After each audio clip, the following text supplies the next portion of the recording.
अस्सलाम वालेकुम व्यूअर्स, कैसे हैं आप सब लोग। आप देख रहे हैं फूड मैप। बाहर का मौसम है और मार्केट में कचनार आए हुए हैं और ये बहुत ही कम अरसे के लिए मार्केट में अवेलेबल होते हैं। तो मैंने सोचा कि उन्हें आपके साथ कचनार गोश्त की रेसिपी शेयर की जाए, जो कि बहुत ही ज़बरदस्त बन के तैयार होती है। तो चलिए बनाना शुरू करते हैं। अगर आपने अभी तक मेरे चैनल को सब्सक्राइब नहीं किया तो इस रेड कलर के बटन को प्रेस कर दीजिए और साथ दिए गए बेल आइकन को भी क्लिक करके ऑल पर सेट कर दें, ताकि मेरी हर आने वाली वीडियो का नोटिफिकेशन आप तक पहुंच सके। वीडियो अच्छी लगे तो उसे लाइक और शेयर कीजिए। तो सबसे पहले कुकर में हम डाल देंगे आधा किलो बीफ। आप बीफ की जगह पर मटन का यूज़ भी कर सकते हैं। अब हम इसमें डाल देंगे 2 अदद मीडियम साइज़ के कटे हुए प्याज,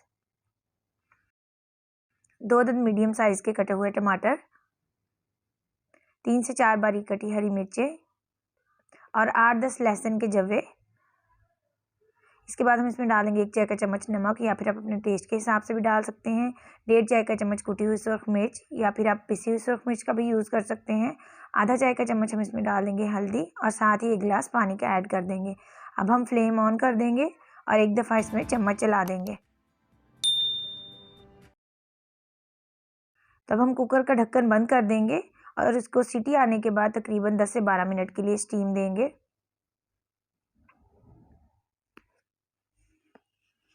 तो हमने इसको तकरीबन 12 मिनट के लिए स्टीम दे ली है। अब हम इसका ढक्कन खोलेंगे और इसको चेक करेंगे।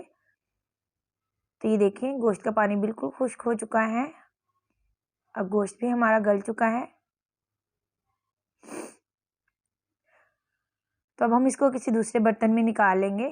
तो गोश्त को हमने कढ़ाई में निकाल लिया है। अब हम इसमें डाल देंगे 1 कप के करीब ऑयल और इसको 2 से 3 मिनट के लिए अच्छी तरह भून लेंगे। तो व्यूअर्स, अगर आपको मेरी रेसिपीज़ पसंद आए तो प्लीज़ मेरे चैनल को ज़रूर सब्सक्राइब कीजिएगा, लाइक और शेयर भी कीजिएगा। ये आप लोगों की सपोर्ट होती है, जिससे इनकरेज होके हम आपके साथ नई नई रेसिपीज़ शेयर करते हैं।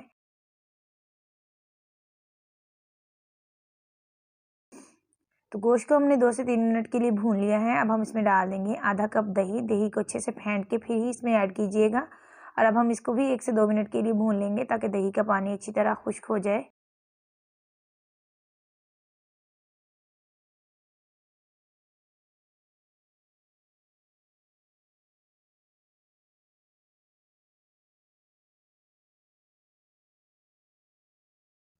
तो दही को भूनने के बाद हम इसमें शामिल कर देंगे कचनार। ये कचनार की जो डंडियाँ होती हैं, इनको हमने उतार लिया था और 2 से 3 दफ़ा पानी में अच्छे से धो लिया था, ताकि इसके ऊपर जो डस्ट वगैरह लगी होती है वो अच्छे से उतर जाए।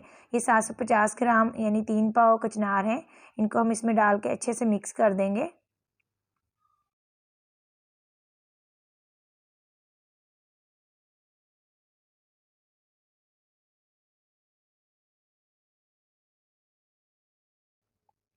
इसको अच्छे से मिक्स करने के बाद हम इसमें डाल देंगे अदरक। अदरक हम कचनार डालने के बाद ही इसमें शामिल करेंगे, ताकि अदरक की बहुत ही अच्छी सी खुशबू इसमें आए। तो ये बहुत ही ज़बरदस्त सी रेसिपी है और बहुत ही मज़े के ये कचनार बन के तैयार होते हैं। जिन लोगों ने कभी नहीं बनाए तो वो ज़रूर इसे एक दफ़ा ट्राई कीजिएगा। एक डिफरेंट सा फ्लेवर होता है इनका।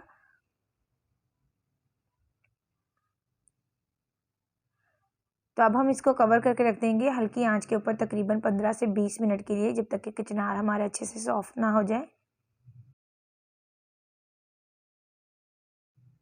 तो इनको पकते हुए तकरीबन 20 मिनट हो गए हैं। इस दौरान मैं इसमें चम्मच चलाती रही थी 1 से 2 दफ़ा।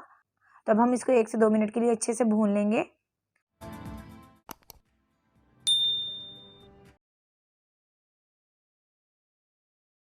अब हम इसको चेक करेंगे। ये देखें कितने अच्छे से सॉफ्ट हो गए हैं।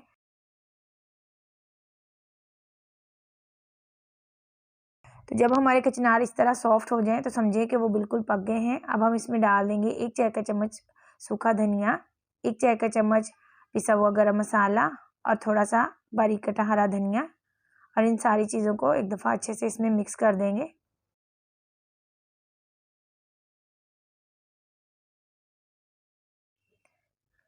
तो अब हम इसको 1 से 1.5 मिनट के लिए कवर करके रख देंगे और फिर डिश आउट करेंगे। तो लीजिए व्यूअर्स, हमारे बहुत ही ज़बरदस्त से कचनार गोश्त तैयार हैं। आई होप कि रेसिपी आपको ज़रूर पसंद आई होगी और आपने देखा ये बनाने में बिल्कुल भी मुश्किल नहीं है। तो आप एक दफ़ा इसको ज़रूर ट्राई कीजिएगा। तो जाने से पहले मेरे चैनल को ज़रूर सब्सक्राइब कीजिएगा और वीडियोज़ को लाइक और शेयर भी कीजिएगा। तो मिलते हैं अपनी नेक्स्ट वीडियो में। इजाज़त दीजिए। अल्लाह हाफ़िज़।